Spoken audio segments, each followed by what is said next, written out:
hablar sobre la maniobra de Neal. Esta maniobra evalúa dos tendones, el tendón de la cabeza larga del bíceps y el tendón subacromial.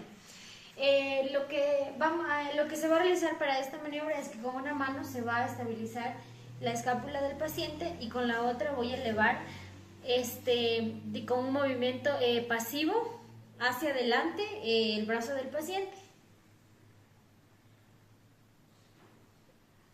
Esta maniobra es positiva si el paciente presenta dolor durante el movimiento y a lo que nos guía es a un síndrome de pinzamiento subacromial. Sobre la maniobra de Job, esta maniobra evalúa el músculo supraespinoso. Aquí lo que vamos a hacer es que le vamos a pedir al paciente que realice una abducción de 90 grados,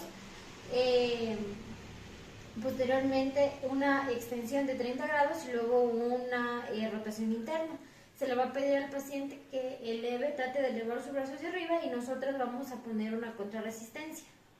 Si el paciente presenta dolor en la parte anterior o anterolateral del hombro, va a ser un test positivo y nos va a indicar una lesión o desgarro en el tendón supraespinoso. Sobre la maniobra de Gerber, esta maniobra lo que evalúa pues es el músculo subescapular que está encargado de la rotación interna. Le vamos a pedir al paciente que realice una rotación interna del hombro y que pegue el dorso y que con el dorso de su mano lo pegue a su espalda. Luego le vamos a pedir que trate de distanciar el dorso de su mano con su espalda.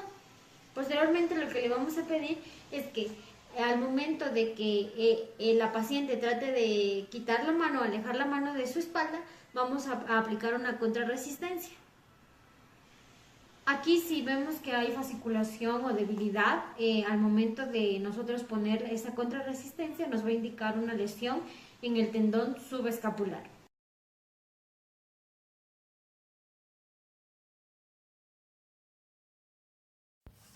Ahora, con respecto a la examinación del codo, vamos a empezar con la maniobra de Kose. ¿Qué es lo que vamos a nosotros aquí revisar? Los tendones extensores del antebrazo, especialmente el extensor radial corto del carpo, la cual se inserta en el epicóndilo lateral del húmero. Aquí nosotros vamos a ver en la parte lateral del brazo. ¿Cómo vamos a realizar esta maniobra? Primero, el paciente mantiene el codo a 90 grados de flexión, antebrazo en pronación, es decir, hacia abajo, y el puño cerrado.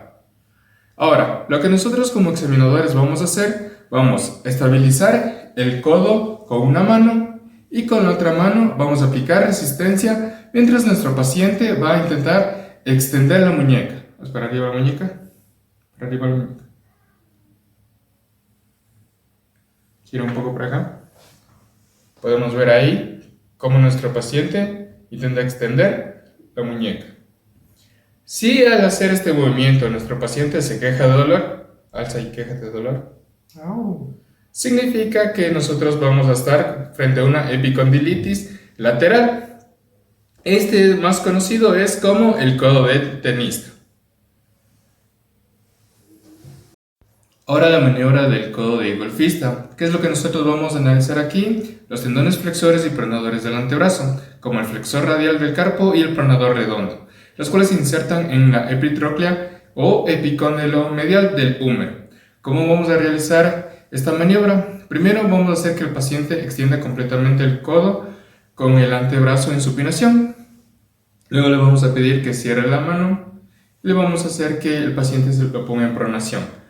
Muy bien, para esta prueba nosotros le vamos a pedir al paciente que flexione la muñeca. Flexiona hacia abajo.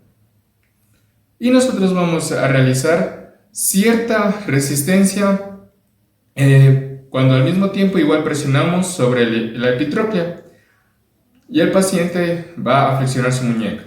Si nuestro paciente siente dolor al flexionar la muñeca, significa que nosotros estamos con una epitrocleitis o enfermedad del codo del golfista. Ahora, algo que también podemos encontrar comúnmente en el codo es el signo de la bursitis olecraniana. ¿Qué vamos aquí a pedirnos a nuestro paciente? Vamos a pedir que se ponga mirando hacia atrás y vamos a hacer una inspección en el codo. ¿Qué es lo que vamos a hacer? Vamos a evaluar la bursa olecraniana, que es esta estructura que recubre el codo. En la exploración física nosotros vamos a palpar la zona posterior al codo Y si es que nosotros encontramos tumefacción, enrojecimiento y sensibilidad sobre el olecrano, fíjate, puede significar que nosotros estamos frente a una bursitis olecraniana, que puede ser inflamatoria, traumática o infecciosa y corresponde a la infiltración de líquido en la bursa del codo.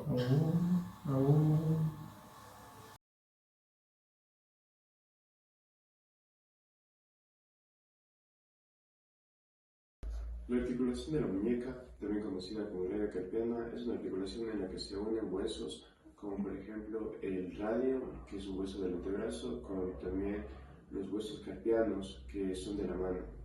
Esta articulación lo que va a permitir es la extensión, la flexión, la rotación y la desviación de la muñeca.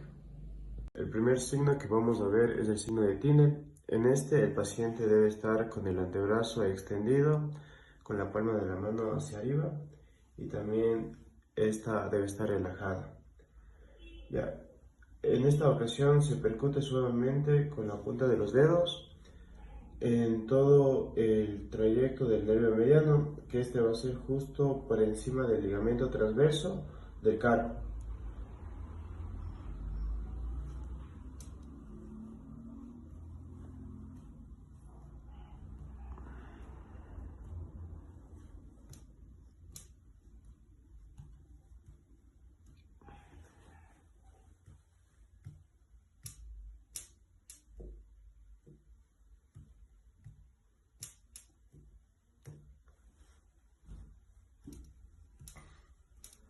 Ya, aquí se debe observar si el paciente refiere dolor o también sensación de hormigueo, calambre o una descarga eléctrica en los dedos pulgar, índice, medio y la mitad radial del anular. La estructura que examina esta maniobra es el nervio mediano. Esta maniobra es positiva, o este signo es positivo cuando siente alguna de las sensaciones dichas anteriormente. En cuanto a la excitación del nervio mediano o también a la presencia de dolor, esto puede significar que hay un síndrome de túnel carpiano. La segunda maniobra es la de Fallen. En esta vamos a pedir al paciente que lleve los codos a la altura de los hombros. Vamos a poner las manos a una distancia considerable del tórax del paciente. También vamos a pedirle que haga una flexión máxima de ambas manos uniendo sus dorsos. Esta maniobra se va a mantener por 30 a 60 segundos. Esta maniobra también examina el nervio mediano. Se considera positiva a esta maniobra si con el tiempo aparece dolor, adormecimiento o parestesia. Como ya habíamos dicho anteriormente, la estructura a examinar de esta maniobra es el nervio mediano, al evaluarse su comprensión dentro del túnel carpiano. Esta, al ser positiva, va a dar un síndrome que es el síndrome del túnel carpiano, o también llamado la del tenista. La tercera es el test de compresión carpial, o también llamado test de Durkheim. Esta consiste en que el paciente va a estar con las muñecas en posición neutra, o sea, ni flexionadas ni extendidas, y se debe localizar el túnel carpiano, que esta queda entre el tendón palmar largo y el flexor radial del carpo. Se encontraría más o menos en esta posición. Aquí se debe aplicar una presión firme sobre aproximadamente unos 30 segundos. Esta debe ser sostenida y debe estar el pulgar directamente sobre esta zona. Una respuesta positiva es la aparición de dolor, entumecimiento o parestesia en los dedos inervados por el nervio carpiano. El test de Durkheim examina el nervio mediano a nivel del túnel carpiano. Este, al ser positivo, da un síndrome que se llama síndrome del túnel carpiano, o también conocido como tenista.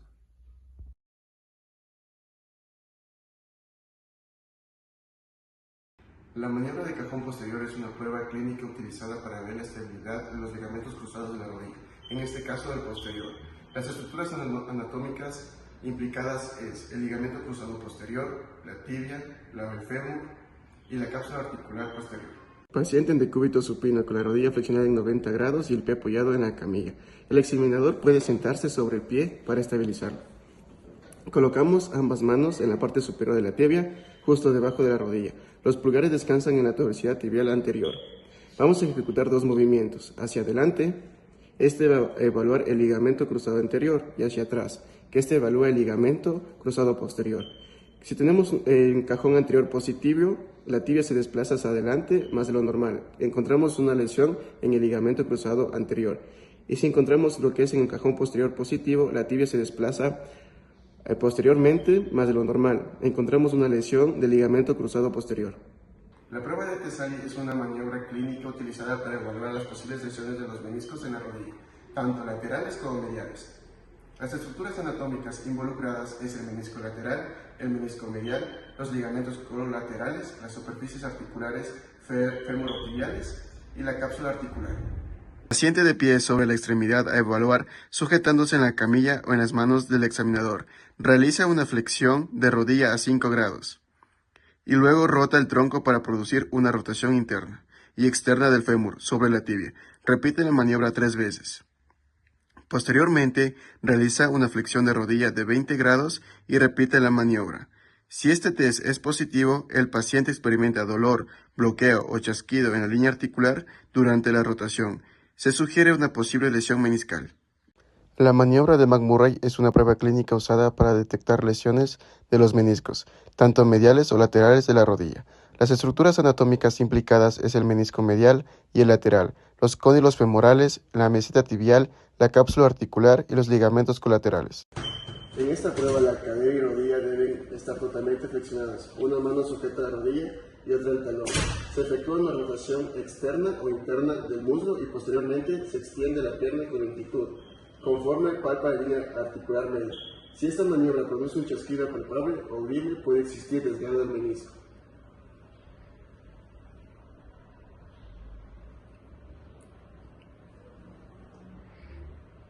La aparición de dolor al extender en rotación externa indica lesión de meniscos internos.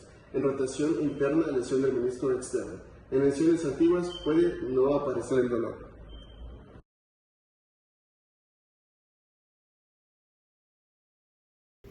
El signo de la Segue. Este evalúa la radiculopatía lumbar, como es el caso de la compresión del nervio ciático en dados casos como la hernia discal.